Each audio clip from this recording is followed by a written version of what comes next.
हिंदी में कहावत है, बाज के बच्चे मुंडेरों पर नहीं उड़ते।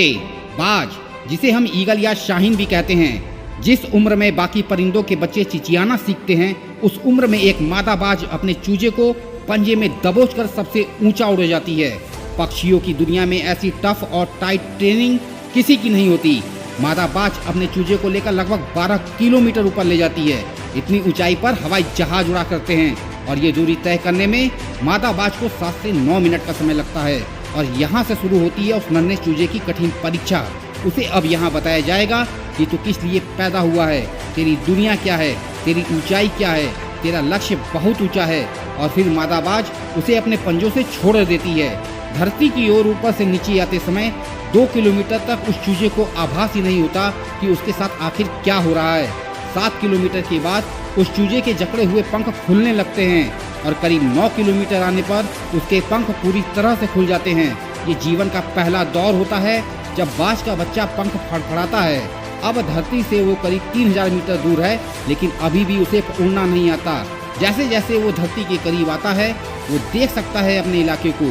अब उसकी दूरी धरती से महज 700 या 800 मीटर रह जाती है, लेकिन उसका पंख अभी इतना मजबूत नहीं हुआ है कि वो उड़ सके।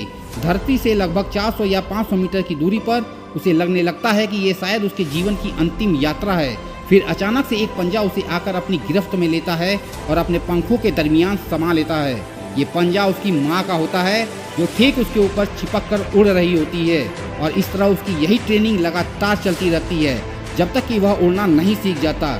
ये ट्रेनिंग एक कमांडो की तरह होती है, तब जाकर दुनिया को एक बाज मिलता है। ऐसा बाज जो अपने से 10 गुना अधिक वजनी प्राणी का शिकार कर सकता है। लेकिन बाज का संघर्ष यहीं समाप्त नहीं होता। वो पक्षियों का राजा यूं ही नहीं कहलाता। उसे अपनी शान शौकत और स्वाभिमान के लिए अनंत पीड़ा सहनी पड़ती है। उसी तरह एक इंसान भी जितनी ज़्यादा तकलीफ सहता है, वो उतना ही ज़्यादा सफलता के लिए काबिल बनता है। हम सब के अंदर सफलता प्राप्त करने का एक छिपा हुआ दरवाज़ा होता है, जिसे बहुत ही कम लोग खोज पाते हैं। लेकिन अगर कोई इंसान अपनी इस काबिलियत को पहचान ले, तो वह जीवन में बहुत आगे निकल सकता है। किसी ने क्या खूब कहा है दोस्तों, एक क्षण के लिए भी ये मत सोचो कि तुम कमज़ोर हो। हम सभी के भीतर आंतरिक शक्ति का भंडार छिपा है। एक बाज की उम्र करीब 70 साल होती है, लेकिन उसके जीवन में एक मोड़ आता है जब वो 40 साल का होता है।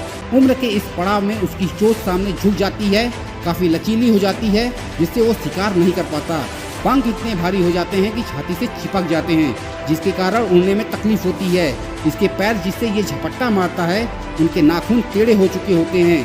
अब इसके पास चुनाव होता है कि वह 40 की उम्र में मर जाए, क्योंकि ना उड़ सकता है ना शिकार कर सकता है। लेकिन बाज मरने का चुनाव नहीं करता, वह हार नहीं मानता। उम्र के इस पड़ाव पर बाज अपने इलाके की सबसे ऊंची चोटी पर चला जाता है और अपनी चोंच को पत्थर पर मार मार कर लहूलुहान हो जाता है। बाज इस दौरान अनंत पीड़ा को सह रहा होता है और अंत में अपनी चोंच तोड़ देता है। वह अपने नाखूनों को पत्थर पर रगड़ रगड़ कर उन्हें भी तोड़ देता है और अंततः बाज को अपनी इस तकलीफ और अपनी इस तपस्या का फल मिलता है। उसको एक नई चोंच और अच्छे नाखून फिर से वरदान के रूप में मिलते हैं। कहानी यहीं पर खत्म नहीं होती। अब बारी आती है उसके भारी पंखों की। अपनी नई चोंच से बाज अपने पंखों को नोच नोच कर अपने जिस्म से अलग कर देता है। इतनी पीड़ा सहता है कि कोई और जीव होता तो अपने प्राण त्याग दे, पर इतनी पीड़ा न सह सके। लेकिन फिर भी बाज ये सब सहता है और करीब 6 महीने बाद उसे नए पंखों के रूप में नया जीवन मिलता है और वह बाकी की जिंदगी उसी शान और शौकत के साथ जीता है। दोस्तों, आज के समय में बहुत सारी सुख सुविधाओं की आदत और बेहिसाब लाड़ प्यार ने इंसानों को बाजारू मुर्गे जैसा बना दिया है, जिनके पास बड़ा और मजबूत शरीर तो है, लेकिन वो लड़ नहीं सकते। वजनदार भारी पंख तो हैं, लेकिन उड़ नहीं सकते। इसीलिए कहते हैं, गमले के पौधे और जमीन के पौधे में बहुत बड़ा फर्क होता है। अंत में यही कहूँगा दोस्तों कि रुक जाइए और पछताइए, ये सोचकर कि मैं क्यों रुक गया, या फिर चलते रहिए और खुद को खुद पर गर्व करने का एक मौका दीजिए। दोस्तों, आशा करता हूँ बाज के जीवन से आपको कुछ न कुछ सीखने को जरूर मिला होगा। अगर ऐसा है तो इस वीडियो को शेयर जरूर कीजिएगा और मेरे चैनल को सब्सक्राइब करना मत भूलिएगा। मैं मिलूंगा आपसे अगले वीडियो में एक नई ऊर्जा के साथ, जो आपको दिखाए एक सही दिशा। देखते रहिए RS मोटिवेशनल स्पॉट।